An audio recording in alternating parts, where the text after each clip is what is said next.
just for those of you who'd like to actually ask your question, type it out as opposed to asking with a microphone.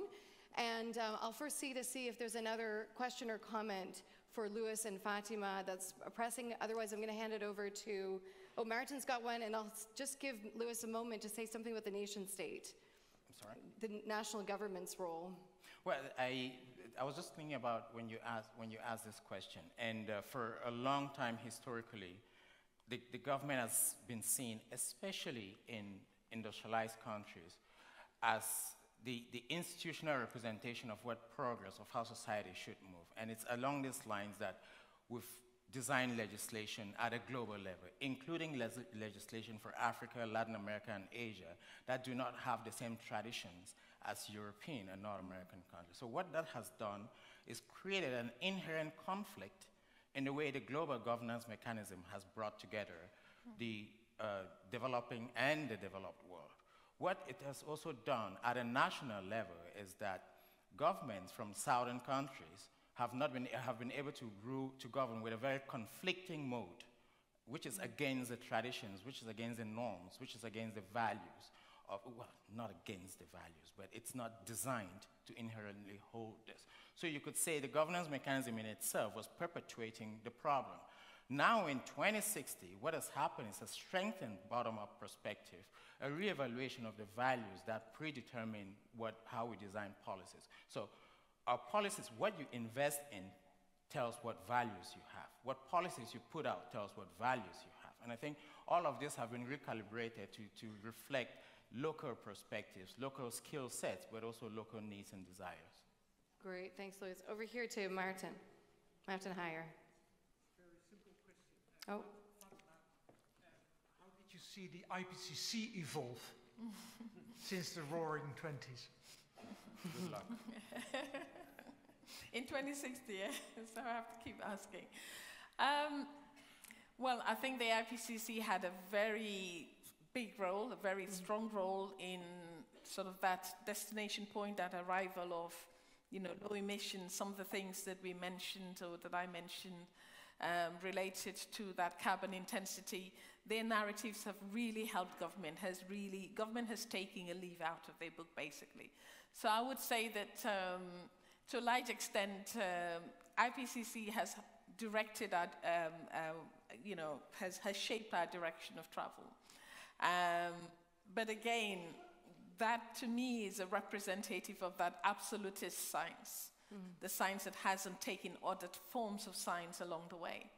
And I think what I would like to see, sort of going back to reimagine future, is understanding that, there are other caveats to that science, that are very much embedded in values and in society.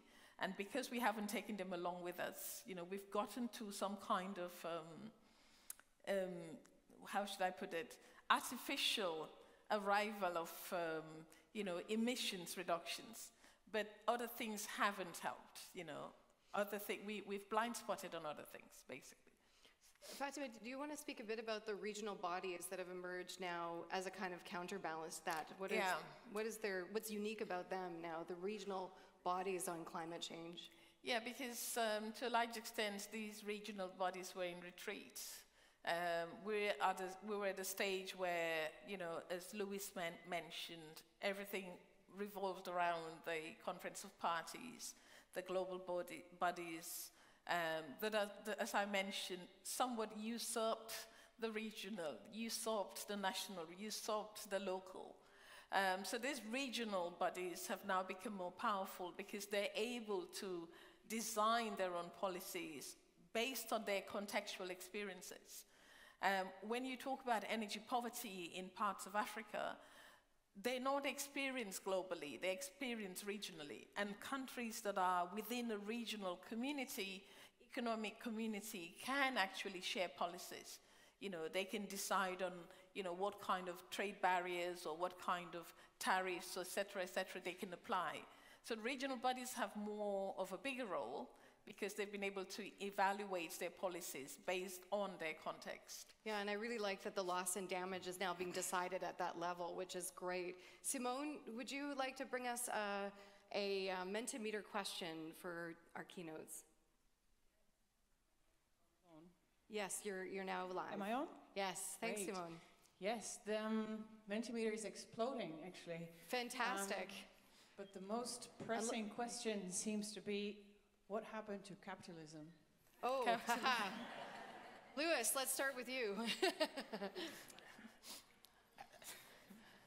Well, I'm going to start from, before I get to capitalism, what happened to consumerism. And a summary of this is, we realize that materialism doesn't answer all the questions, or doesn't satisfy all our needs. But for a long time, over decades, there was a very strong competition between, the more capitalist ingrained aspects of society and those that were having a more value-driven orientation. This is two examples of how this would play out typically. One is the technology industry, which has mapped out exactly, primarily because it had a lot of data in the 2030s and before. It could map out trajectories of where the future could lead, and it could really infiltrate governance mechanisms and so on with this vision of the future. The other one was the fossil fuel-based energy provisioning that we were heavily dependent on, partly because it was very rich, partly because it informed most of our needs, our goods, and our services. And they could not see a world in which we will not need fossil fuel anymore. But I would remind those that have also been reading history books that it took about 13 years for horses to disappear from the streets of New York. And those that did not plan for the disappearing of horses from the streets of New York were the losers when that eventually happened, and happened so fast. It is the same thing that happened to the automobile industry. We could not imagine a world in which private car use was not elemental to the design of our cities, to transportation systems.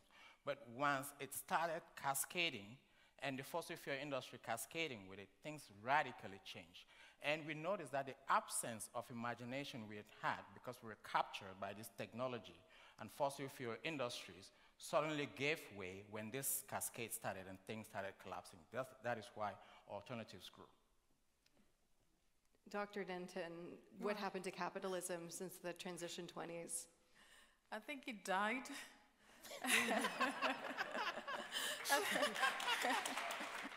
I think it was caged for a while, and I think it withered away, because we realized just how absorbed. I mean, for a long time we didn't know how to replace capitalism.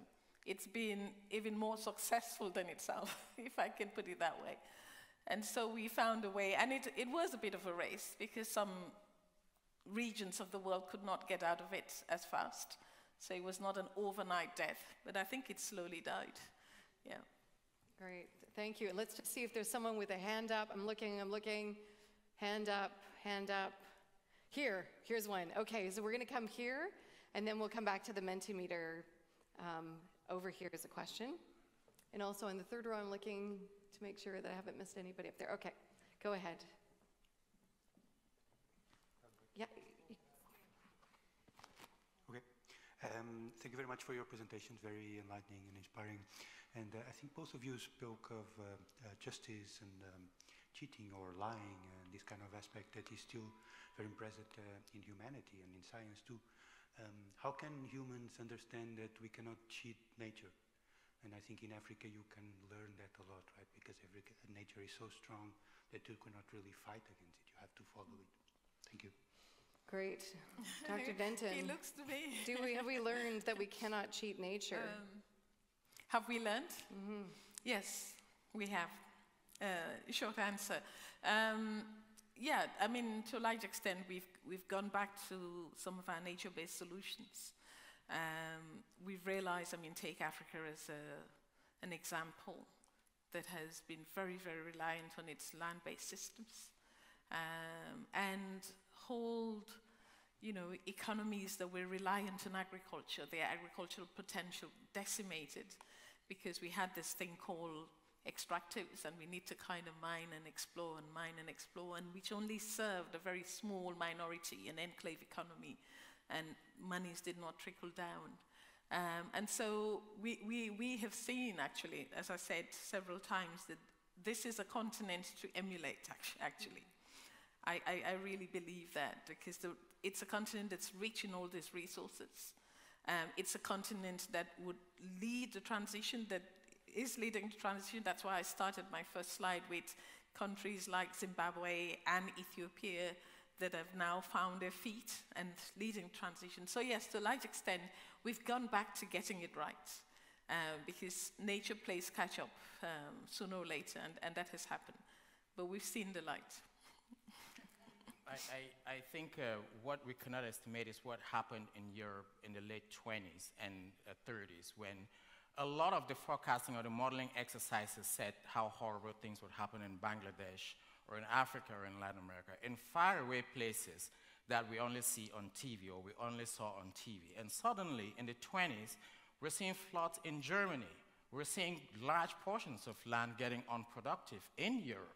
And all of this sort of feedback loops that we had not anticipated were really beginning to get very overwhelming. And of course, when it touched the most powerful, a quick realization that the models we were depending upon to design our solutions were not really serving the truth, because things started happening faster than we anticipated in places which we had not expected and in ways that we had not planned for. Thank you. Simone. Yes, I've got many more questions, 87 to be precise. This is very valuable, so we'll hold on to those. Yeah, exactly. So this is a very fundamental question, perhaps on the nature of human beings. How did you get people to give up power and money? Great. Oof. That's a big question. Good luck. Who would like to start? Lewis. Well, I'm not rich, so I don't know. But we also have to remember that now in 2060, we have a lot more equitable opportunities than we had in 2030 and 2040s. This is primarily because the models that the policies that we now have in place and the practices that we now have in place are less prioritized in terms of the economy, but in terms of how people feel well. And a lot of it was not just asking people to give up. A lot of it was mandated. So for example, the policy that came in place that the top 10% of the country cannot own more than 40% of national income really helped in terms of distribution of opportunities and access. The second one is that we're not only looking at reducing emissions, we're also looking at creating a social floor for people to not fall under. Because a lot of the policies that we're putting in place in the 20s and the 30s to address energy, for example, caused energy poverty for certain people, and they moved into the poverty zone. But once we established that social floor, the opportunities within which we negotiated our needs between that environmental ceiling and a social floor made things a lot more equitable. So it was not just an issue of voluntarily giving up, it was an issue of demanding this by law and some bloodshed. And I'll give the final word to Dr. Fatima Denton. Yeah, I couldn't say it better than what Louis said. I think a combination of strong policies, measures that were in place. And I think there was a sense of leveling the playing field. So it wasn't a sense of, this person have more than that person, or that society would have, so that was leveled to the sense that, it wasn't felt like, one had to have more than the other. So that sense of competition that also comes with capitalism, where you need to have more, and it's accumulation, and it's how much can you get, and those things were taken out of the equation. So I think that sort of helped to level the playing field, but also take away the tension from our sense of being so fixated with power and so hungry for power. Yeah. Great. Well, please join me in thanking Dr. Louis Akenji and Dr. Fatima Denton.